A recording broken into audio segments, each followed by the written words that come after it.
Dios le bendiga y bienvenido al estudio bíblico Introducción a la Teología Cristiana con el pastor Justin Colón de la Iglesia Evangelio de Amor en la calle Comerío en Bayamón, Puerto Rico.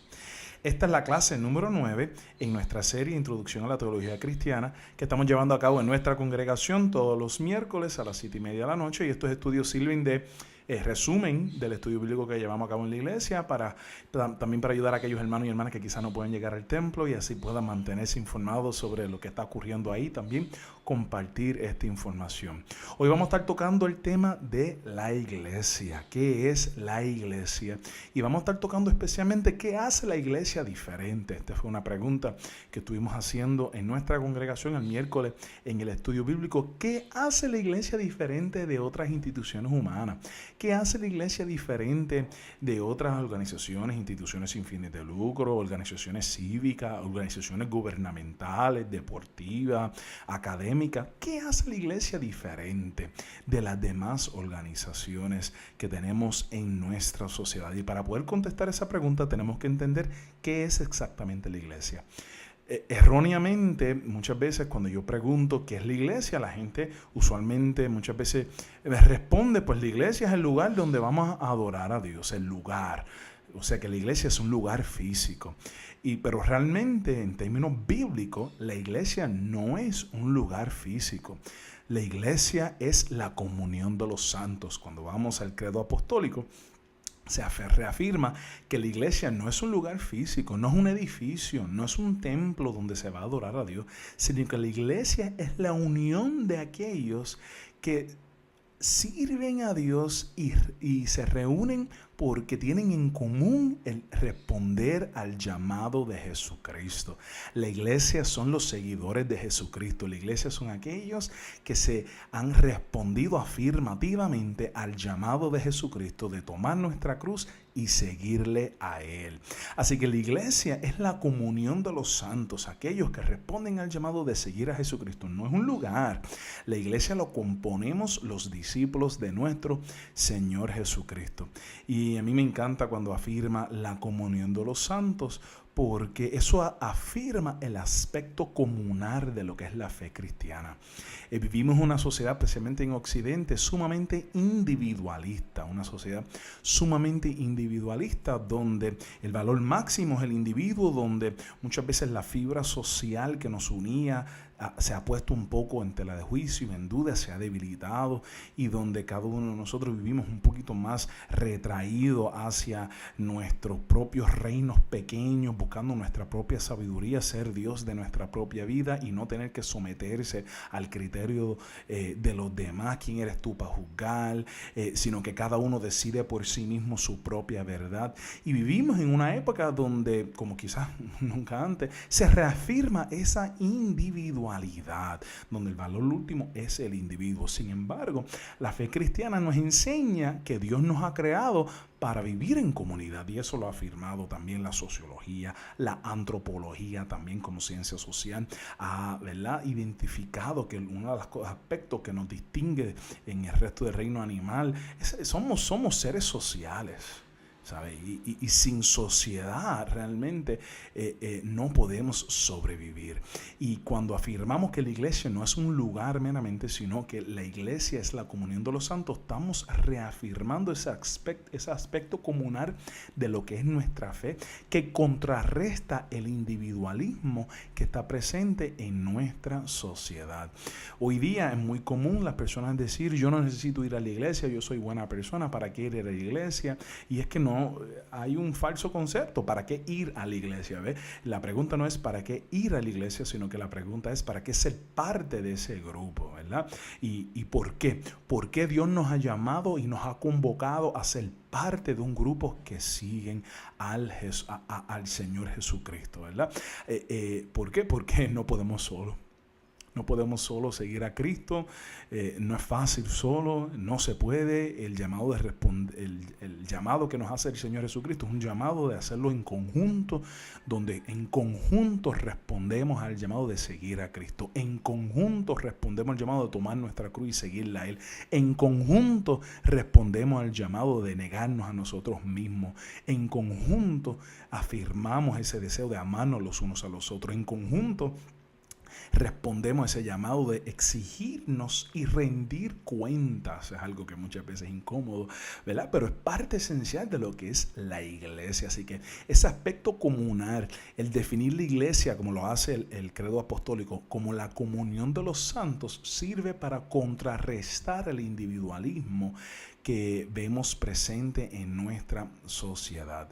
Cuando vamos a un texto bíblico sumamente importante, en el libro de Efesios, capítulo 2, 19 al 22, dice Efesios 2. Así que ya no sois extranjeros ni advenedizos, sino conciudadanos de los santos y miembros de la familia de Dios, edificados sobre el fundamento de los apóstoles y profetas, siendo la principal piedra del ángulo Jesucristo mismo, en quien todo el edificio bien coordinado va creciendo para ser un templo santo en el Señor, en quien vosotros también sois juntamente edificados para morada de Dios en el Espíritu. Ahí hay mucho ahí en ese texto bíblico, ahí hay mucho, y le hice la pregunta en el estudio bíblico del miércoles, ¿qué podemos aprender de este pasaje sobre lo que es la iglesia? Y aquí el apóstol Pablo va enseñando quiénes somos nosotros, o sea, qué hace Jesucristo en nosotros, en qué nos convierte, ¿verdad? Jesucristo nos transforma y nos hace una nueva criatura. ¿Y quiénes somos? Uno, ya no somos extranjeros ni advenedizos, no estamos sobrados, ¿verdad? Sino que somos conciudadanos de los santos. Nosotros tenemos una ciudadanía que nosotros compartimos con los demás, con los santos, y miembros de la familia de Dios, A mí se me hace un poquito más fácil afirmar ese aspecto familiar, porque una nota personal, yo vengo de una familia misionera, y como misioneros dejamos a nuestra familia extendida en los Estados Unidos y nos radicamos en Puerto Rico en el 1989, y en cierto sentido los miembros de la iglesia vinieron a ser nuestra familia, así que a mí se me hace un poquito más fácil afirmar eso, que en la iglesia somos familia. Por eso es que nos llamamos hermanos y hermanas en Cristo. Somos una familia que en conjunto tenemos un Padre que es Dios. Somos una familia de Dios, edificados sobre el fundamento de los apóstoles y los profetas. Ahí vemos otro distintivo de lo que es la iglesia. La iglesia está cimentada sobre la enseñanza de los apóstoles y los profetas. Empieza con los apóstoles, porque son los apóstoles los que escriben los evangelios y nos tenemos ese legado de quién es Jesucristo. Sin Jesucristo no hay iglesia, así que estamos edificados sobre el fundamento de los apóstoles, porque los apóstoles son los que enseñan de Jesucristo, y por eso el apóstol Pablo continúa diciendo, siendo la principal piedra del ángulo Jesucristo mismo. En la construcción, esa piedra angular era la primera piedra que se ponía y era la piedra que entonces establecía las dimensiones del edificio. Así que es la piedra más importante, la primera que se pone. Y lo que está diciendo que Jesucristo mismo es la base de lo que es la iglesia. Eso es bien importante. No es la iglesia de fulano de tal, como a veces decimos, la iglesia de fulanos, y usualmente, ¿verdad?, nos referimos a pastores y ministros o pastoras de mucho renombre, y a veces ni nos sabemos los nombres como tal que se han llamado, sino que el distintivo es la persona, el pastor o la pastora. Óigame, la piedra angular de lo que es la iglesia no es un pastor, no es un profeta, no es un tal apóstol, ¿verdad? No es un gran predicador. La piedra angular de lo que es la iglesia es Jesucristo mismo. Jesucristo es la base, el fundamento de lo que es la iglesia. Por eso es bien importante que cuando nosotros nos reunimos como iglesia, ¿verdad?, estemos asegurando de que se esté predicando de Cristo. Que en todo lo que nosotros hacemos esté enfocado hacia quién es la persona de Jesucristo. Continúo con el apóstol Pablo en Efesios 2, en quien todo el edificio bien coordinado va creciendo para ser un templo santo en el Señor. La iglesia es una comunidad de crecimiento. La iglesia es una comunidad que vamos creciendo juntos, ¿verdad? Así que ahí vemos que porque es importante entender el aspecto comunal de lo que es la iglesia, y que la iglesia no es meramente el individuo, sino porque aprendemos el uno del otro. O sea, no basta meramente yo quedarme en casa leyendo la Biblia. Yo puedo leer la Biblia en casa, yo puedo alabar a Dios en casa, yo puedo orar en casa. Óigame, hay un aspecto comunal de aprender juntos. Hay un aspecto comunal de aprender juntos. Hay un aspecto comunal de crecer juntos. Hay un aspecto comunal de exigirnos cuenta los unos a los otros. ¿Ve? Así que por eso ese aspecto comunal se afirma en contra del individualismo rampante. Vamos creciendo juntos para ser un templo santo templo al Señor, en quien vosotros también sois juntamente edificados, nos edificamos juntos para morada de Dios en el Espíritu. Dios mora en la iglesia. Y cuando digo Dios mora en la iglesia, no estoy diciendo Dios mora en tal edificio que queda en tal lugar, sino que Dios mora en aquellos que Él ha constituido su iglesia. Dios está presente en la comunión de los santos. Por eso Jesucristo dijo que donde quieran que haya dos o más reunidos en su nombre, allí Jesucristo está presente. La iglesia también lo conocemos como el cuerpo de Cristo. La iglesia es el cuerpo de Cristo. Mira cómo continúa en Efesios 4 el apóstol Pablo, que lo he leído en otros estudios bíblicos, otros textos bíblicos. Es central este texto bíblico. Y él mismo constituyó a unos apóstoles, a otros profetas, a otros evangelistas, a otros pastores y maestros, a fin de perfeccionar a los santos para la obra del ministerio, para la edificación del cuerpo de Cristo, hasta que todos lleguemos a la unidad de la fe y del conocimiento del Hijo de Dios, a un varón perfecto, a la medida de la estatura de la plenitud de Cristo, para que ya no seamos niños fluctuantes, llevados por doquiera de todo viento de doctrina, por estratagema, de hombres que para engañar emplean con astucia las artimañas del error, sino que siguiendo la verdad en amor crezcamos en todo en aquel que es la cabeza, esto es Cristo, de quien todo el cuerpo bien concertado y unido entre sí por todas las coyunturas, que se ayuda mutuamente según la actividad propia de cada miembro, recibe su crecimiento para ir edificándose en amor. Qué pasaje central, ¿verdad? Y ahí nuevamente el apóstol Pablo va afirmando de que Dios constituye a la iglesia, es Dios quien constituye la iglesia, y Dios es el que llama y el que ordena para el santo ministerio. Y el propósito de la iglesia es que dentro de la comunión de los santos hayan hermanos y hermanas que se enseñan los unos a los otros y nos enseñan para que podamos crecer en la unidad de la fe y del conocimiento del Hijo de Dios. ¿Por qué somos iglesia? Porque dentro de la comunión de los santos aprendemos más de Cristo. Aprendemos más de Cristo y tenemos que continuar en ese proceso de aprendizaje para que ya no seamos niños fluctuantes llevados por doquiera de todo viento de doctrina por estratagemas de hombres que para engañar emplean con astucia las artimañas del error. Óigame, vivimos en un tiempo donde hay mucho conocimiento en el internet, hay mucho conocimiento en YouTube, hay mucho conocimiento en Wikipedia y donde todos nos creemos unos expertos y vi un video en YouTube y ya yo me creo soy un experto en tal cosa. Y cada uno pretende tener su propio rinconcito de lo que es la verdad, pero la verdad es una y la verdad es Jesucristo. Jesucristo dijo que Él es la verdad, Él es el camino, Él es la vida. Así que tenemos que unirnos para exigir cuenta, rendir cuenta y en conjunto ir aprendiendo más sobre quién es Jesucristo. No a mi manera, no yo solito aprendiendo según mi manera. Óigame, hay una responsabilidad individual de cada uno, ¿verdad? En sus disciplinas espirituales, en su devoción, en su estudio de la palabra. Pero eso tiene que estar nutrido de esa unión, de esa comunión de los santos. Porque es allí donde nos corregimos los unos a los otros. Individualmente yo puedo engañarme o dejarme engañar. Y en la comunión de los santos hay un proceso de rendición de cuentas donde nos aseguremos de que estemos por el camino correcto. Eso no es los esenciales propósitos de lo que es la iglesia. ¿Qué hace la iglesia? ¿Qué hace? ¿A qué se dedica la iglesia? Hemos ya compartido un poco esa pregunta. Mira lo que dice Hechos 2:42. Y perseveraban en la doctrina de los apóstoles, en la comunión unos con otros, en el partimiento del pan y en las oraciones. ¿A qué se dedicaban los primeros seguidores de Cristo? Perseverar en la doctrina de los apóstoles. Aquí vemos, ya estamos empezando a ver distintivos de lo que hace la iglesia diferente de otras instituciones humanas. Nos reunimos para poder continuar aprendiendo de quién es Jesucristo. 2, la comunión unos con otros. Hay una coinonía, hay un amor fraternal necesario que debemos modelar dentro de la comunión de los santos, que debemos modelar a la sociedad de cómo debemos amarnos los unos a los otros. Es el propósito de la iglesia. En el partimiento del pan y en las oraciones. Partimos el pan en conjunto, oramos juntos, adoramos a Dios juntos. Ahí vemos unos distintivos de lo que es la iglesia. Ahí vemos, quizás para mí, nos enseña a qué nos debemos dedicar. ¿Para qué estamos reunidos ahí? Estamos reunidos para aprender más de Cristo. Estamos reunidos para propiciar la comunión. Estamos reunidos para partir el pan. compartir la mesa, partir la Santa Cena. Y estamos reunidos ahí para orar juntos, ¿verdad? Tenemos que cuestionarnos cómo estamos haciendo eso dentro de cada una de nuestras congregaciones. Nos estamos enfocando en eso.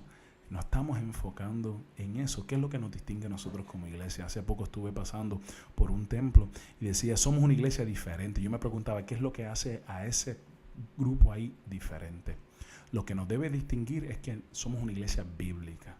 Somos una iglesia bíblica que nos dedicamos a la doctrina de los apóstoles. Somos una iglesia bíblica que nos dedicamos a propiciar la comunión los unos con los otros, a partir el pan, a administrar los sacramentos, a orar juntos. Eso es lo que nos debe distinguir.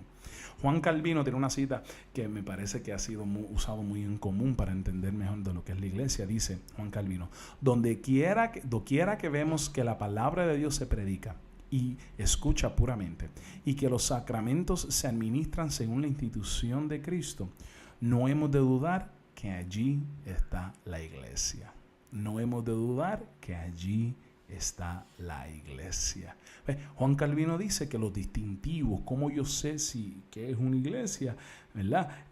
Uno, dice Juan Calvino, que la palabra de Dios se predica y se escucha puramente. ¿Qué es lo que aquellos que quizás están viendo este video, qué es lo que te llevó a tu congregación local? ¿Qué es lo que te llevó ahí? ¿Te llevó ahí la amistad con alguien? ¿Te llevó ahí el compartir que había, la unión entre los hermanos? Qué lindo es eso, ¿verdad? ¿Te llevó ahí la adoración, qué lindo cantan? ¿Te llevó ahí los servicios que ofrecían, los ministerios que habían, el cuidado de niños que había? ¿Te llevó ahí? ¿Qué es lo que te llevó ahí? ¿Qué es lo que nos mueve de congregación?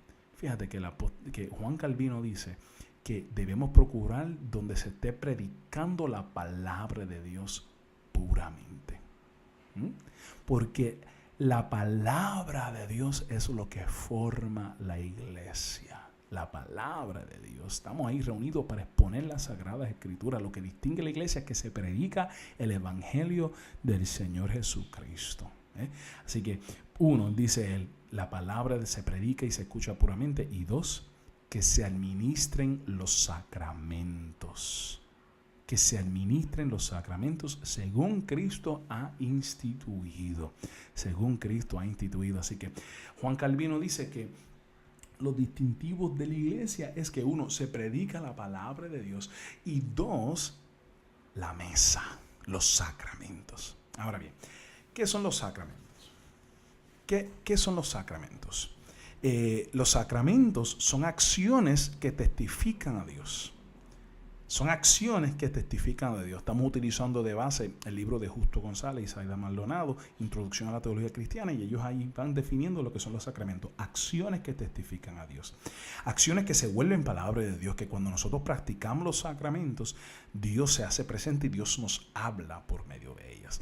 Ese término sacramento denota, ¿verdad? Viene del latín sacramentum y era el juramento que realizaban los soldados romanos en el momento en que ellos ingresaban en el ejército romano, ¿verdad? Así que los sacramentos quiere decir, lo que denota es un juramento de lealtad. Los sacramentos que practica la iglesia afirman nuestra lealtad a Cristo, ¿verdad? También denota la santidad del acto. El soldado romano hacía el juramento, el sacramento, y eso era algo sagrado. Pues también cuando nosotros practicamos y participamos de los sacramentos, eso es un momento sagrado que testifica entre el pacto entre Dios y su pueblo. Así que estamos aquí, a modo de resumen, que es la iglesia. Juan Calvino nos da un pie forzado y nos dice, uno, la palabra de Dios, y dos, los sacramentos. Los sacramentos son señal externa y visible de una gracia interna y espiritual. Eso lo utilizan en el libro, que es una cita de San Agustín, que los sacramentos son una señal externa y visible. Yo veo el pan, yo veo el vino, o veo el agua del bautismo, pero esos señales externos, visibles, van señalando, representando una gracia interna y espiritual, que aunque es algo físico y material, ahí hay algo más que está sucediendo. En términos del bautismo, vemos físicamente el agua, pero hay un acto espiritual de limpieza de pecado, de regeneración, de nuevo nacimiento. En la comunión vemos el pan y el vino, pero es un acto espiritual que representa el sacrificio de Cristo, donde Él deja moler su cuerpo por nuestros pecados. En algunas comunidades cristianas se conocen los sacramentos como las ordenanzas. En nuestra congregación no tenemos ningún problema con utilizar cualquiera de los dos términos, sacramento como algo sagrado y ordenanza como algo que fue ordenado por Dios. En la Iglesia Católica son 7 los sacramentos, que son el bautismo, la confirmación, la comunión, la penitencia, la extrema unción, matrimonio y la ordenación. En las iglesias protestantes, los sacramentos usualmente son dos solamente: bautismo y la Santa Comunión o la Santa Cena, porque son los únicos que fueron ordenados por el Señor Jesucristo. En este estudio bíblico vamos a estar trabajando más que el bautismo y la Santa Cena. El bautismo, ¿qué es el bautismo? En el estudio bíblico del miércoles estuvimos dialogando sobre el bautismo y yo le preguntaba a los que estaban presentes qué recordaban de su bautismo, y me encantó escuchar esas memorias, esos momentos especiales en sus vidas que marcaban un antes y un después, que marcaban un renovar espiritual, que marcaban una renovación de su compromiso con Dios, que marcaban un momento de espiritual sumamente sagrado y especial, de un nuevo comenzar con Cristo.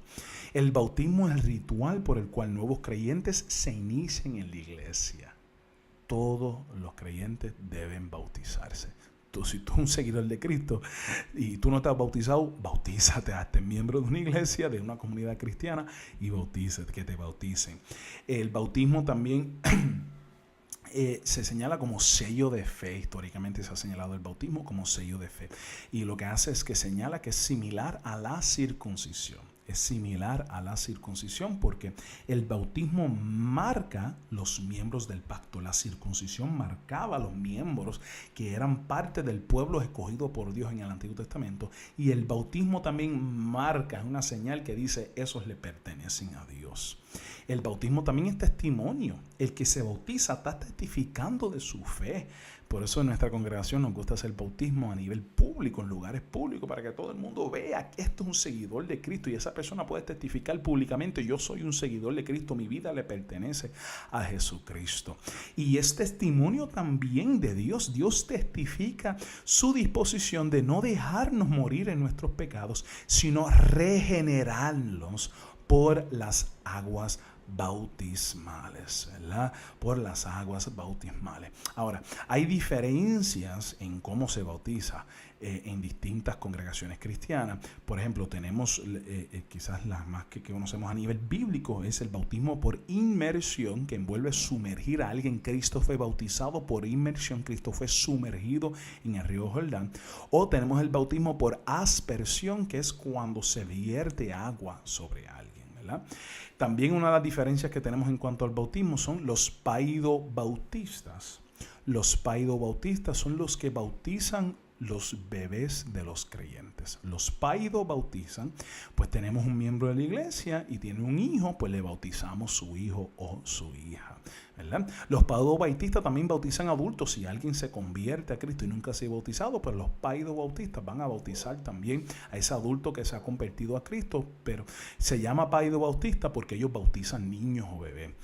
El otro grupo que tenemos son los credobautistas, y estos son los que solo bautizan a aquellos que pueden hacer una confesión de fe, solo aquellos que pueden decir: sí, yo quiero seguir a Cristo. Estos son los credobautistas. Usualmente los credobautistas esperan hasta una cierta edad. Algunas congregaciones o comunidades cristianas han señalado una edad arbitraria, han dicho: no, esta es la edad que de aquí en adelante que vamos a bautizar. Otras comunidades pues esperan a que el niño o la niña haya crecido y dependiendo del nivel de madurez del niño y la niña y su disposición, entonces esperan hasta una cierta edad, 8, 9, 10. Algunas iglesias, mayoría a 12 años esperan, ¿verdad? Pero he conocido algunas comunidades cristianas que no ponen una edad específica. En nuestra congregación no ponemos una edad específica, sino que depende de la madurez. Ahora, ¿Cuáles son las bases bíblicas para los paidobautistas y cuáles son las bases bíblicas para los credobautistas? ¿Por qué algunos cristianos bautizan bebés y otros no bautizan bebés? ¿Okay?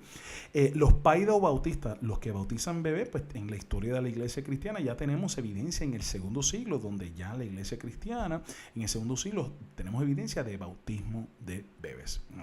En la Biblia específicamente, ¿verdad? De manera explícita, no tenemos ejemplos de bautismo de bebés, sino que quizás de manera implícita, pudiera que se dé, y aquellos que bautizan bebés dicen, mira, está implícito presente ahí. Por ejemplo, en Hechos 16:31 tenemos un momento donde el apóstol Pablo es liberado de la cárcel, y el carcelero piensa, cuando ve que está que ha sido liberado de la cárcel, porque hay un momento espiritual magnífico donde todos los portones de la cárcel han sido abiertas, y el carcelero piensa, me chavé, voy a morir, se me escaparon todos los presos. Sin embargo, los apóstoles dijeron, no, nadie se ha escapado, nadie se ha ido, aquí estamos.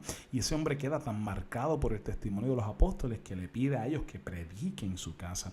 Y dice en Hechos 16:31, ellos dijeron, cuando el carcelero le pide y le pregunta, ¿verdad?, que vaya a su casa y que predique, él le pregunta, ¿cómo yo puedo ser salvo? Y ellos dijeron, cree en el Señor Jesucristo y serás salvo tú y tu casa.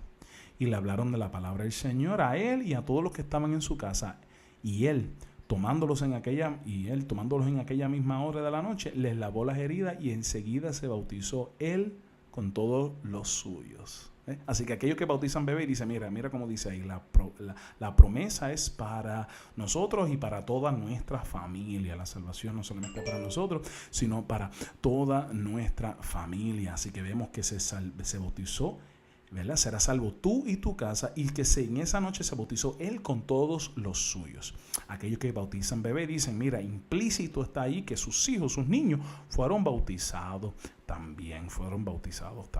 Otro texto bíblico que vemos que quizás sirve de base para aquellos que bautizan bebé, lo encontramos en Hechos 2:37-41, dice, al oír esto se compungieron de corazón y dijeron a Pedro y a los otros apóstoles, varones hermanos, ¿qué haremos? El primer sermón de Pedro luego de Pentecostés. Y Pedro le dijo, arrepentíos y bautícese cada uno de vosotros en el nombre de Jesucristo para perdón de los pecados, y recibiréis el don del Espíritu Santo, porque para vosotros es la promesa, y para vuestros hijos y para todos los que están lejos. Porque para vosotros es la promesa, para todos los que están lejos, para cuantos el Señor nuestro Dios llamare. Y con otras muchas palabras testificaba y le exhortaba diciendo, ser salvos de esta perversa generación. Así que los que recibieron su palabra fueron bautizados, y se añadieron aquel día como 3,000 personas.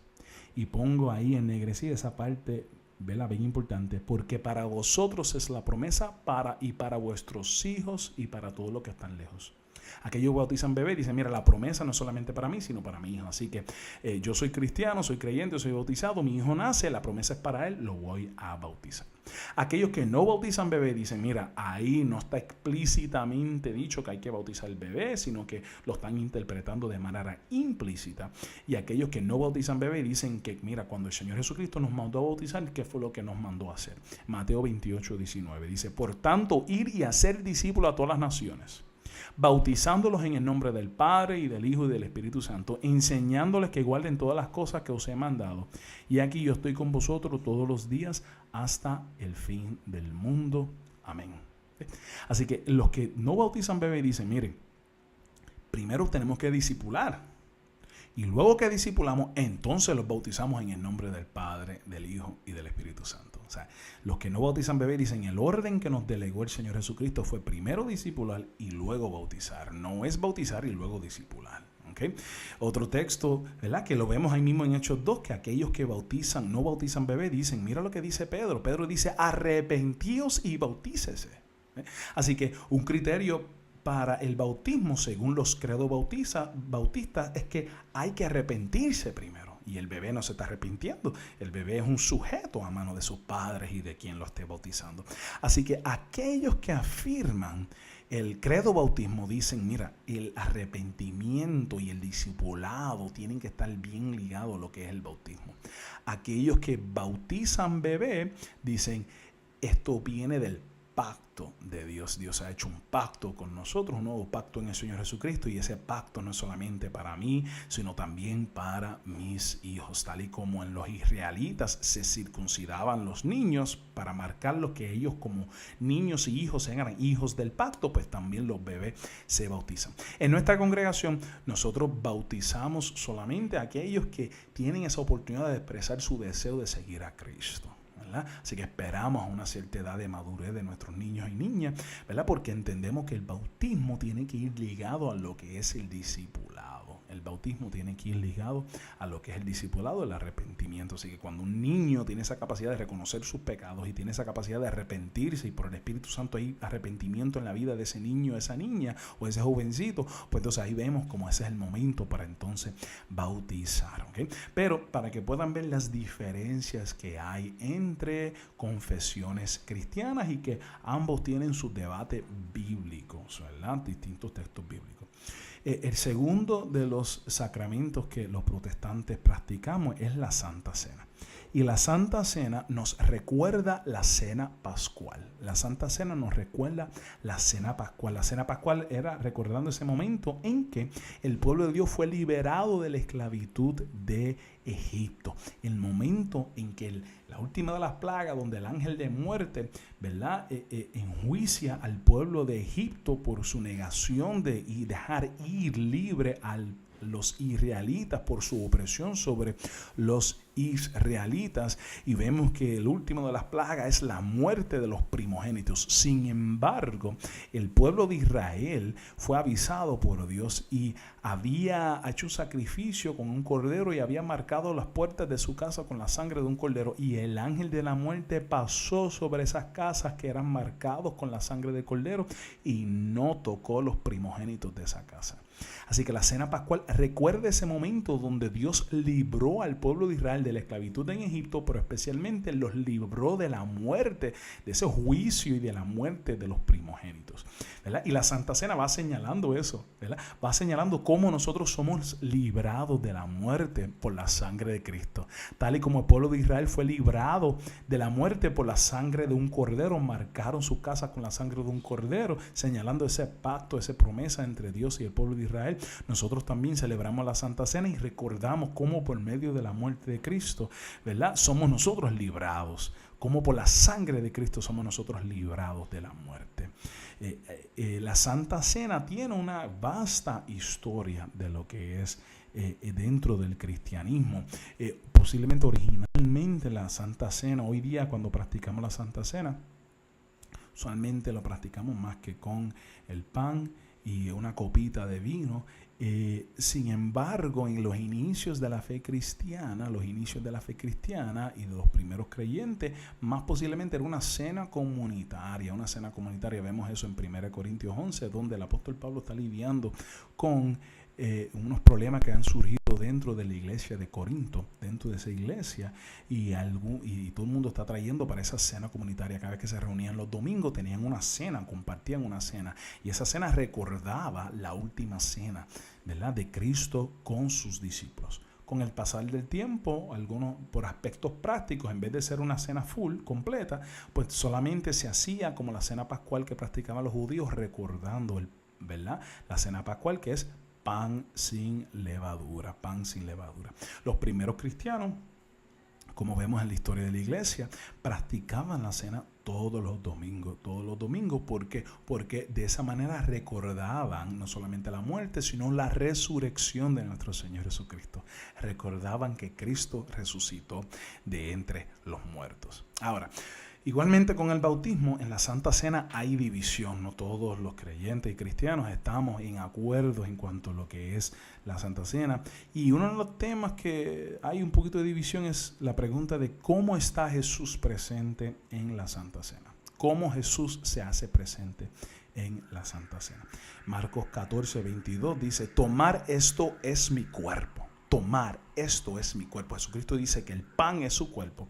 Y cuando toma la copa del vino dice, y les dijo: esto es mi sangre. esto es mi sangre, ¿verdad?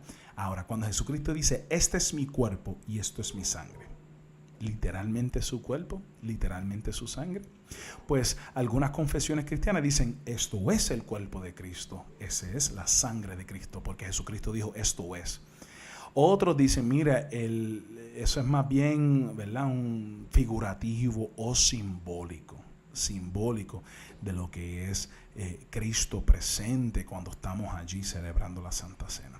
Y ha habido debates, divisiones, divisiones de congregaciones cristianas, donde no, si tú no crees que Jesucristo está literalmente presente, pues no voy a participar de la mesa, y eso es lamentable de que hayan esas divisiones, es lamentable.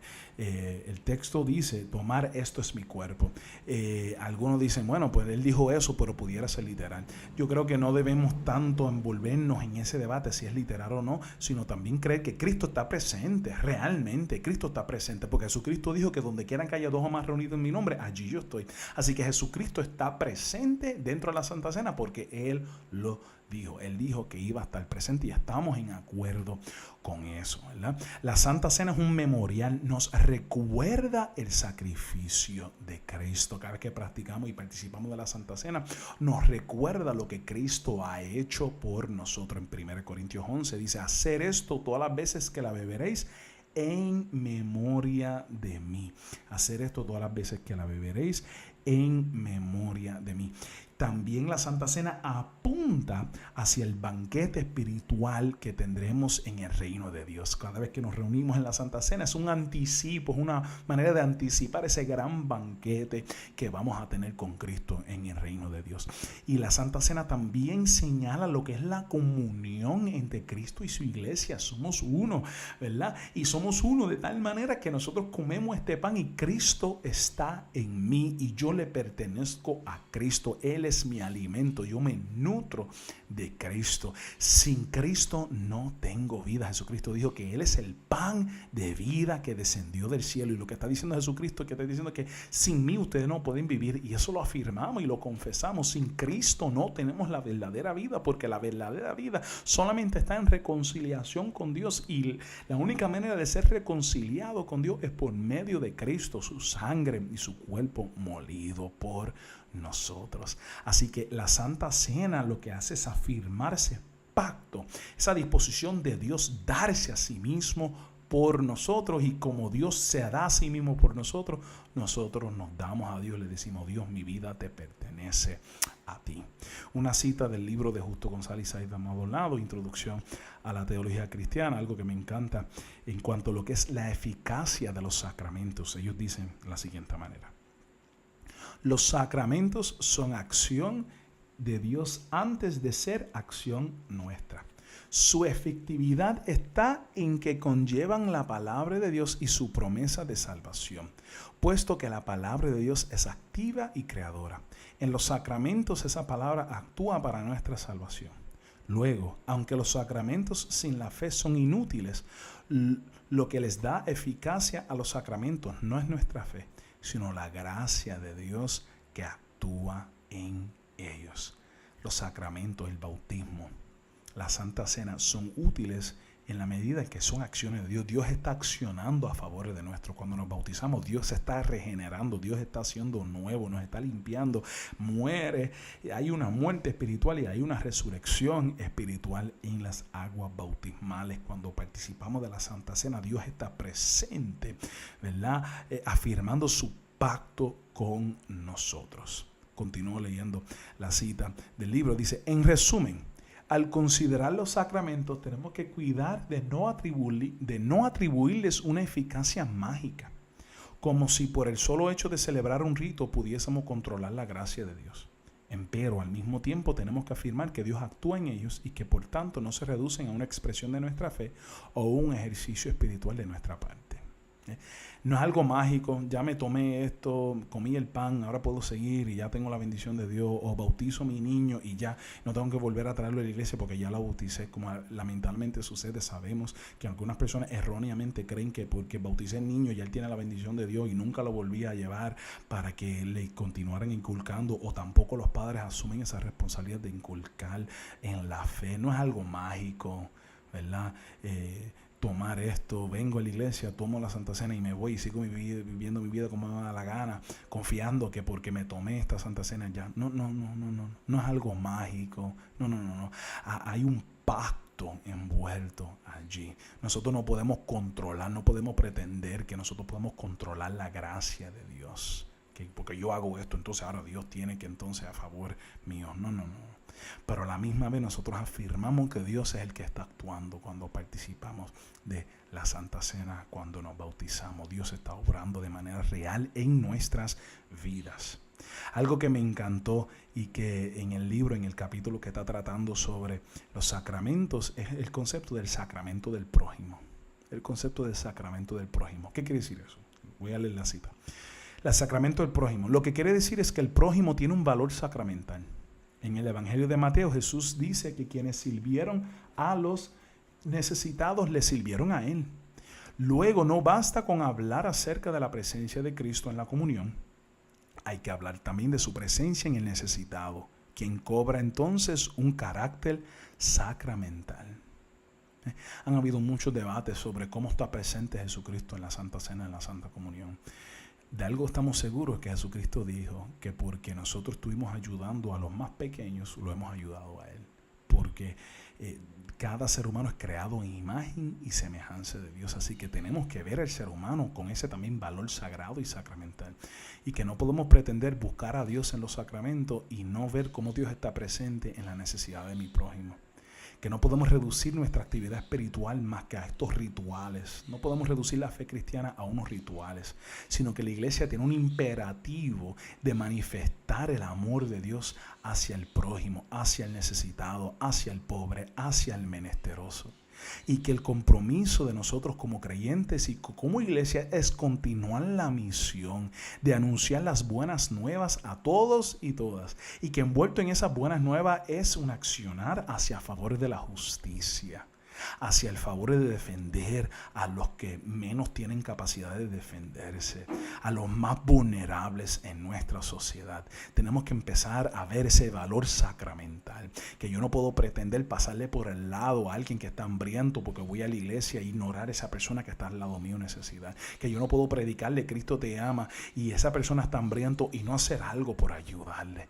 En nuestra congregación tomamos esto muy en serio, tenemos ministerios donde literalmente le damos de comer, ¿verdad? Pero antes de dar de comer, antes de servir el plato de comida, damos de la palabra de Dios. Porque no de no solo pan vivirá el hombre, sino de cada palabra que sale de la boca de Dios.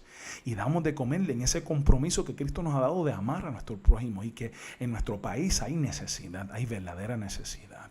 Hay hambre, y que como cristianos no podemos más que envolvernos dentro de nuestros rituales, dentro de nuestras comunidades cerradas, sino que tenemos que entender el imperativo de traducir el evangelio de manera pertinente a aquellos que están a nuestro alrededor. Tenemos que amar a nuestro vecino, a nuestro prójimo, tenemos que amar al enemigo y ver ese favor, ese valor sacramental. Así que eso es bien importante cuando hablamos de los sacramentos. Me encantó ese punto de el sacramento del prójimo, ver a Dios también en mi prójimo. A modo de repaso, estamos culminando ya. A modo de repaso voy a compartir algunas preguntas para que aquellos que están siguiéndonos, que no pueden ir el miércoles, pero nos están siguiendo, para que de esta manera ellos puedan interactuar conmigo por medio del email evangeliodeamor@outlook.com, evangeliodeamor@outlook.com. Así que para aquellos que están siguiéndonos por medio de estos videos, no pueden estar en la iglesia el miércoles, en nuestra reunión el miércoles, pues entonces me contestan estas preguntas y tenemos esa interacción. Número 1. Menciona en qué se distingue la iglesia de otras organizaciones o instituciones sociales. ¿En qué la iglesia es diferente? 1. 2. Según Calvino, ¿qué dos aspectos eran las marcas distintivas de la iglesia? Según Juan Calvino, ¿qué dos aspectos eran las marcas distintivas de la iglesia? Número 2. Ahora vamos al 3. ¿Cuáles son los dos sacramentos que practicamos los protestantes? ¿Cuáles son los dos sacramentos que practicamos los protestantes? Vamos por aquí con el 4. ¿Qué quiere decir paido bautista? ¿Qué quiere decir paido bautista? La próxima, ¿qué quiere decir credo bautista? ¿Qué quiere decir credo bautista? La próxima, ¿Qué relación hay entre la Santa Cena y la historia del Éxodo? ¿Qué relación hay entre la Santa Cena y la historia del Éxodo? Y la última, ¿qué quiere decir el sacramento del prójimo? ¿Cómo usted entiende el sacramento del prójimo? ¿Qué quiere decir eso? Amén. Hemos llegado al final de este estudio bíblico. Esperamos que haya sido de bendición. Si tienes la oportunidad de compartir con nosotros, estamos en la calle Comerío número 394, la Iglesia Evangelio de Amor.